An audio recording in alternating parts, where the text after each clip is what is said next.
So I don't think most people realize this, but the US government is now an investor in the stock market. They're calling it the new economic strategy. So here's what happened. In the last few months, the US government took ownership in some of the most strategically important corporations in America. The US now owns about 10% of Intel, the company that makes our microchips, 15% of a company called MP Materials, which is the only rare earth mining company in the country, about 10% of Lithium Americas, which controls one of the biggest lithium deposits in North America, and it also has what President Trump calls a golden share in US Steel, which gives the US veto power over decisions made by a private company. So all of these companies, which were once privately owned, are now part owned and in some cases controlled by the US government. Now the government is telling us that this is about national security, right? Making sure that the US can make its own semiconductors and mine its own rare earths and make its own steel without relying on China or anyone else. But what's really happening is a lot more significant because this is a huge change in how the US economy is going to work. And that's because when the government owns part of a company, it's not just going to influence its policy. It's going to start to influence its profits, its management decisions, and it changes the game of competition because in a way, it also allows the government to pick the winners and losers of a market. So it sort of blurs the line between free markets and state control. And the crazy part about that is that this is exactly the kind of system the US spent decades warning the world not to copy. This is the model used by China, where the government owns stakes in strategic companies and then uses that as leverage to control their economy. Now, the US spent years saying that this system is unfair, it's manipulative, it's dangerous for global competition. Not only has China declined to adopt promised reforms, it has embraced an economic model dependent on massive market barriers, heavy state subsidies, currency manipulation, product dumping, forced technology transfers, and the theft of intellectual property. But now, the US is going to be doing a version of the exact same thing. So after learning about this, I had a lot of questions like, how exactly is the US government buying these companies, right? Where's the money coming from? And is this good or is it bad? And how is it going to affect investors and our portfolios? So things are about to get very interesting. And with that said, let's get into it. Hi, my name is Andrei Jikh. Hope you're doing well. Come for the finance and stay for the new investor on the block, the United States. So the first question I had about all of this is, how is the US actually doing this? Like, where is it getting the money to do all of this? So in the case of this stock, for example, Intel, the government converted funding from the CHIPS and Science Act into equity. So instead of just handing out a grant for new plants, the Treasury and Commerce departments negotiated for the shares of the company, about a 9.9% ownership stake, plus the ability to buy more if Intel meets certain production and job targets. So that's Intel. Now, another company, MP Materials, the Department of Defense used a mix of something called convertible preferred stocks and contracts, which guarantee the government access to rare earth minerals in exchange for funding. And that deal gave the US about a 15% stake, plus influence over the company's pricing and export rules. Now, for Lithium Americas, this stock, the Department of Energy renegotiated a huge $2.3 billion loan, which was originally meant for the creation of a lithium mine in Nevada. But instead of just giving them the loan for free, the government added a clause giving it stock warrants, or basically the right to buy up to 10% of the company if the project is successful. Then there's also Trilogy Metals, which got just a huge infusion of money, and the federal government funded a new infrastructure in Alaska for an access road that the company needed. And in return, the government got about a 10% equity stake and long-term resource rights. Now, what's interesting is when Nippon Steel, which is a Japanese company, said that they wanted to buy US steel, the White House said the deal could only go through if the US government got what's called a golden share. It's a special, non-economic share that gives the US veto power over major corporate decisions, like, for example, plant closures or foreign sales, executive appointments, and things like that. Anything that might threaten its national security interests. So instead of passing a new law or nationalizing industries, the government is using all sorts of things like loan programs and the CHIPS Act and the Defense Production Act and the Department of Defense energy loan guarantees, and basically regulatory approvals to take part ownership of these private companies. So if you want our approval, you got to give us a portion of your company. Now, once the government becomes an investor, the question is, should we help companies like this? Like, is this a good thing or a bad thing? And I think that's a really complicated question to answer, and it really depends on how you look at it. Like, one way to look at this is, yeah, it's a really smart strategic move because it's a way to protect America's future by making sure that important industries like chips, energy, and steel stay in America's control. And that's important in a world where China dominates 90% of rare earths, 70% of lithium refining, and makes most of the world's solar panels.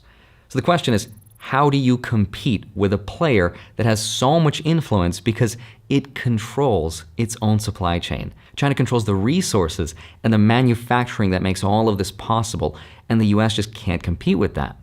And here's an example. I recently went down a rabbit hole here on YouTube about Chinese electric cars. And I learned that right now, China is selling cars where a lot of them actually have an excess of 400 miles of electric range. They have cars with hypercar territory performance and luxury you can't even compare with until you get to multiple six figures. And the price point for these cars, like $30,000 to $40,000 on average. If you brought these cars over to the US, none of the companies, including Tesla here in the US, would be able to compete with them. Everyone would be buying these Chinese cars. And why is that? Is it because we don't have the technology to build them? No, it's because if the US made them here, they would cost hundreds of thousands of dollars. And they do, and that's why they're unaffordable.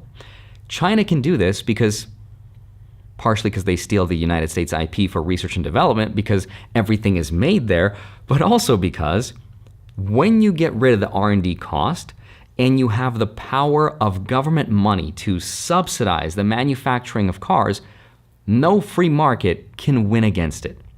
So for years, the United States watched this happen without competing on the same level because it can't.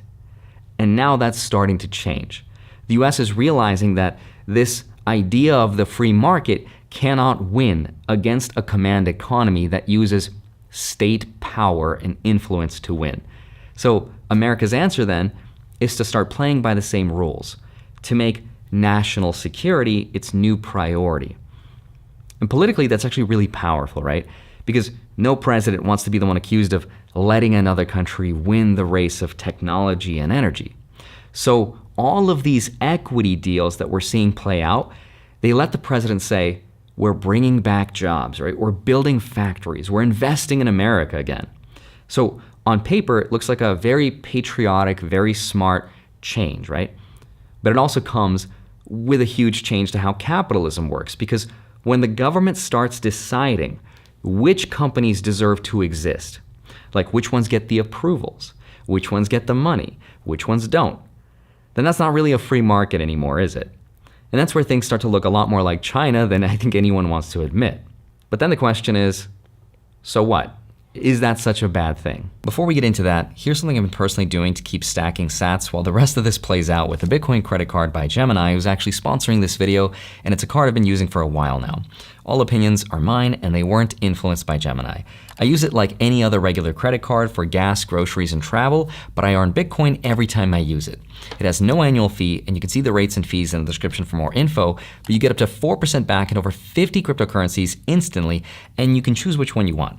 Personally, I have mine set to Bitcoin, of course, but it's 4% on gas, transit, and rideshare, 3% on dining, 2% on groceries, and 1% on everything else. It's a MasterCard World Elite. I've used it internationally with no issues, and every time I use it, it adds to my Bitcoin stack, and I plan to hold that for the long term. The The best part is you're investing as you spend. In fact, according to Gemini, cardholders who earned and held their Bitcoin for 1 year saw an average appreciation of 176%. Those are not your typical credit card points. So if you're interested, click the link in the description or go to gemini.com/Andrei to get $200 in Bitcoin when you spend $3,000 in your first 90 days. Thank you, Gemini, for sponsoring this segment, and now let's get back to it. So here's how you can think about this. When the government becomes an investor in the market, it changes the rules of the whole competition, right? And history and data actually give us a reason to be a little worried. In the fourth turning theory, for example, every 80 years or so, this happens in the fourth and final phase, the decline of the empire. And that's where the government steps in to take control of the industries that it sees as important to its own survival. Like during the 1940s, for example, that was steel, oil, and weapons. Today, that's semiconductors, AI, and energy. Having the government give companies money means they could start doing deals not because they want to create better stuff, but because they want to lobby and buy politicians in return for favorable funding and approvals. Subsidies from the government can become a lot more attractive and appealing than spending all that money on research and development. And we've seen this play out in other economies when state capital, or money, dominates. So their innovation and creativity slows down because then the safest thing to do is to play politics instead of make a better product, right? Like, why take the chance and compete with Apple and make a better iPhone when you can just instead spend the money to cultivate a better relationship with that politician that could give you that government handout? Now, I realize that's sort of how it works today as well, but now we have a precedent. Now this is happening, right? The government's now buying these companies, so now the stage is set for this to happen more. So another risk is that money might actually move away from good, efficient companies towards those that have government favoritism. Over time, it weakens the economy. We've seen that happen in China.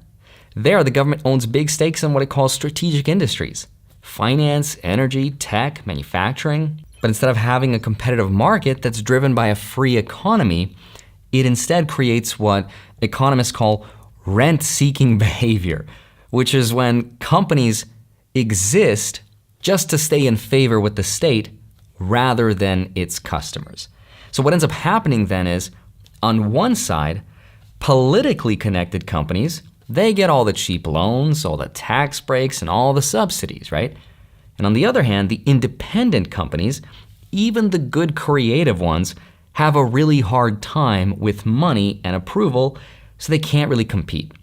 Over time, that favoritism leads to weaker creativity, wasted money, slower growth, less risk-taking, etc.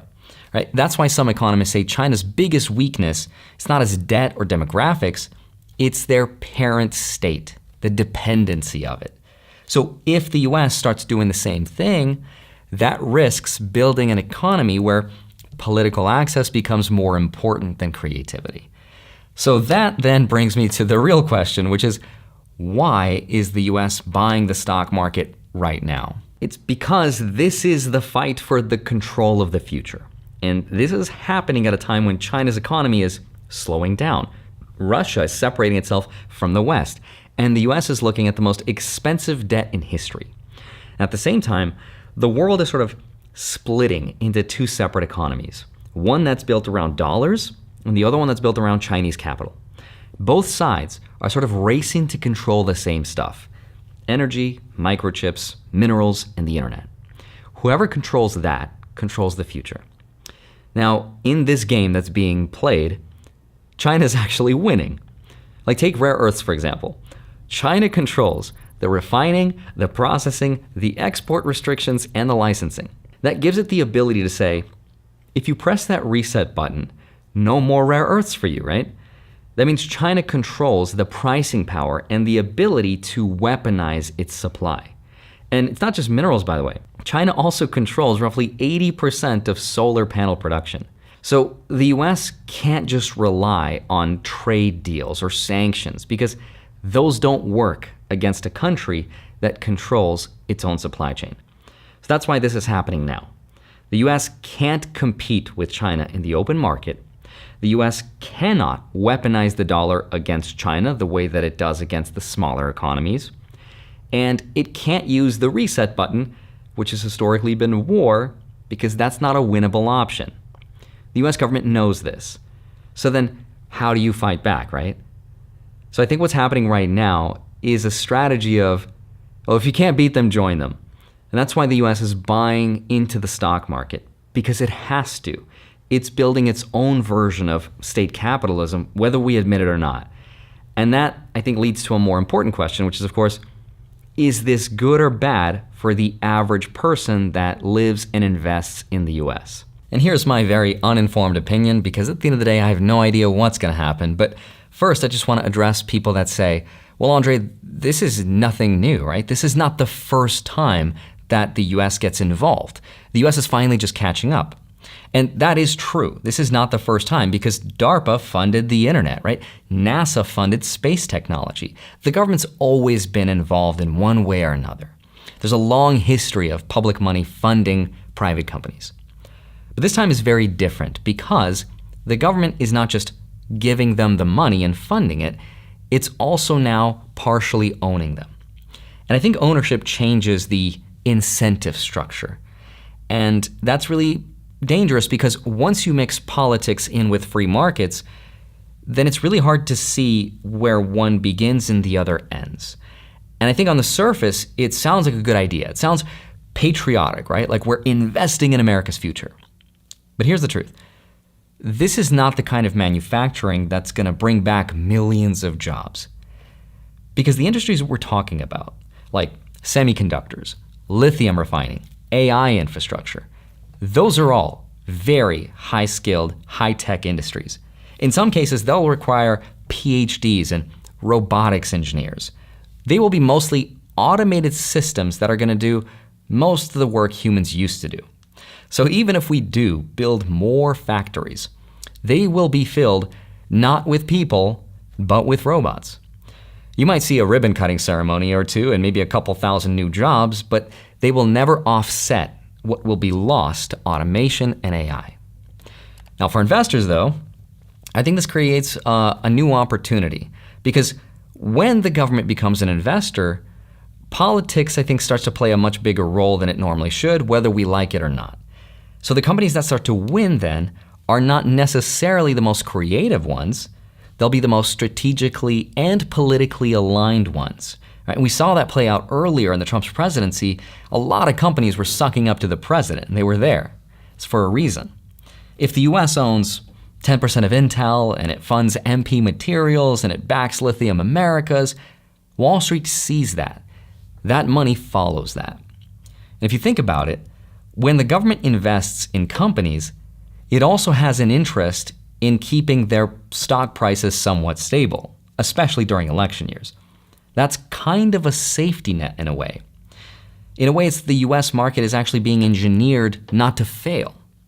And I think this is where AI sort of ties everything together, because the same technology that's going to replace all of us will also be the one that picks our investments for us. So without letting this video become about anything specific, I think there's going to be a lot of interesting intersections between all of this and AI. So go ahead and try this out. Ask your favorite AI if it could choose an investment free from corporate control, free from government manipulation, cannot be debased, shut down, or printed into oblivion, something that has increasing demand, is globally liquid, anti-fragile, has a finite supply, network reinforcement. One word. What would it choose? See what it tells you. I'll leave it at that. So for investors, this could lead to one of the craziest market runs in years. Or it could also be a complete disaster. Either way, I'm staying invested and I'm just here for the ride, but I'd love to hear your thoughts about it. I hope you have a wonderful rest of your day. Smash the like button, subscribe if you haven't already. I'd love to see you back here next week. I'll see you soon. Bye-bye.